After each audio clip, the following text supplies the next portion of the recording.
Alright, so I'm back, and Chelsea's back there too. So I bought some, what are those pans called? Cast iron. Cast iron pans from Menards over Christmas because, you know, if the crap ever hits the fan, I want to be able to cook on an open fire. Or if I just want to be old-fashioned, I don't know. So I never knew how to use them, so Chelsea is going to teach us today how to do the seasoning of them. So stay tuned. Okay, so the oven is preheated at 400 degrees. What Chris is going to do is take some shortening, vegetable shortening, Crisco, whatever you want to call it, and a very thin layer. She's going to put it on paper towel and coat the whole inside, the bottom, and then the outside as well. Make sure I get all the cracks too, right? Yeah. Get it in there, baby. Cast iron is one of my favorite things to cook on. It just cooks beautifully. I've always wanted to, but like I was telling her, I threw a set away when I was younger, only to find out my boyfriend's mom actually had some, and she could have taught me how to use it, and I threw it away because I got frustrated. Now, should we even do the handles too? You can. I don't do my handles, but Okay. that's just a personal preference, I think. I'll do the bottom of it. How's that? Because it's right there, and I already got some on it. Now, most cast irons do come, they call it pre-seasoned from the store, but it's not really seasoned. They just put like a little coating over it. That looks perfect, Chris. Okay. Next one. So then what I'm going to do, like I said, the oven's at 400. On the bottom rack of the oven, there's a cookie sheet. We're going to put the pan in the oven upside down. And this is going to bake for an hour.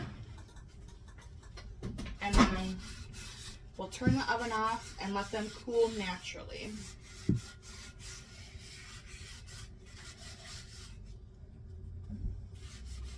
These are pretty when they get shiny. I love that little one. That's so cute. That's like perfect for a couple fried eggs, you know? I know Vanessa was saying something about she wish she had one this small, but I think it's just because it came with the set, maybe. It's adorable.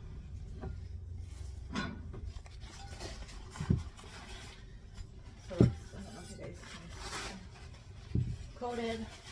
Coated, upside down in the oven. This video was actually Tom's idea because he's like, well, if you don't know how to do it, imagine how many other people don't know how.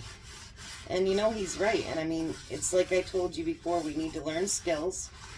And if you don't know how to do something, and that's, I think, Chelsea, one of her main reasons for starting too was that we want to be able to do things that we know how to do. Absolutely, and teach someone who doesn't know how. Yeah. Because I think that's important, because especially the way times are, you need to have all the skills you can possibly have, and if you don't have them, then learn them from somebody else, because it's important to know what you're doing. Let me get a different one. Ooh, son of a gun. That handle is hot. Here you go. Yeah, be careful doing this one. That is hot tamale. Now this one I actually got from one of my customers. The little dusty thing that I told you about. And the reason I got it, boy, this one's so much more heavy duty than those ones. Mm-hmm. Wow. The reason I got this one is because it's got the little lines in it. And I thought it'd look really cool for hot dogs. But then again... You guys could look inside? Let me know in the comments. Yeah, let me know too. Absolutely. But I think that, you know, with this, and then Chelsea had this great idea. She goes, imagine how hot or hamburgers would look on there. Uh-huh. Oh. So good. Now I gotta look for the big one that we were talking about. Yeah.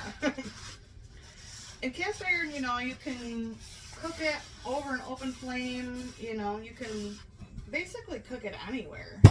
Oh, this one you can tell has been used before. Mm-hmm. Somebody enjoyed it. That's something else I should learn too, is like, because a lot of times at Little Dusty's they'll have them, but they'll be rusty. And do you know how to get those back to shape? Yeah, so to preserve restore a rusty one, it's really quite simple. You just take some vinegar and dish soap and a real scratchy, like, Brillo pad. Clean it, and then you want to re-season it probably a couple times. Because I've seen some on there that are really, really nice, but they were just so rusty. And actually his cousin, he restored them, but I was too scared to do it. Now, some of them, I mean, if they're like really, really bad, you might need to take like a sanding wheel on a... Oh, yeah, okay.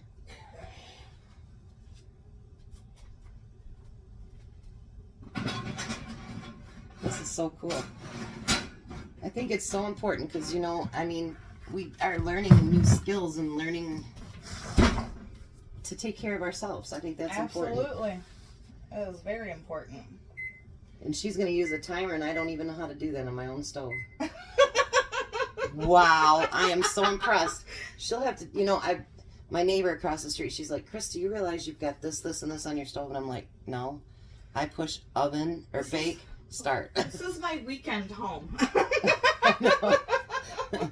It is too. All right, guys, so we will be back after an hour. These are going to bake 400 degrees 1 hour, and then after they are done, you want to let them cool naturally, and then we'll be back after that's done to show you what to do next. Okay? Awesome. Yeah.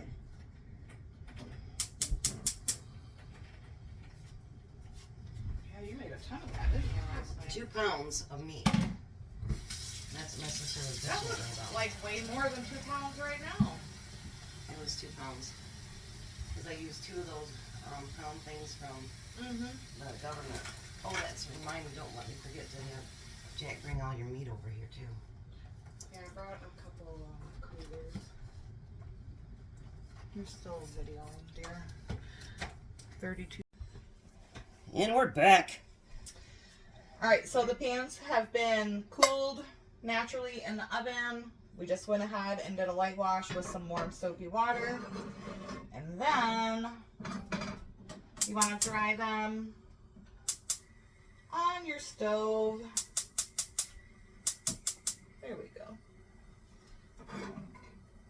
This is the way I always dry my cast iron. It is the best way.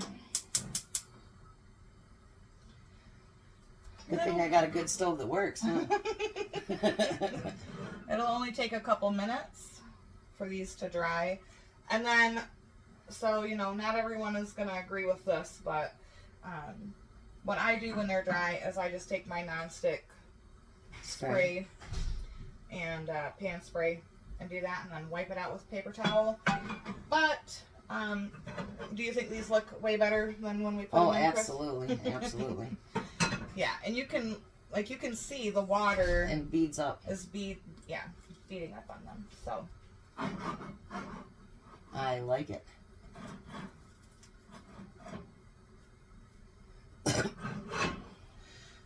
So I think, what do you want to end the video here, and then you can show them after they're dry and you spray them and wipe them. So I hope this helped any of you guys that did not know how to do seasoning cast iron and how to care for them afterwards. I think it's great. Thank you for teaching us.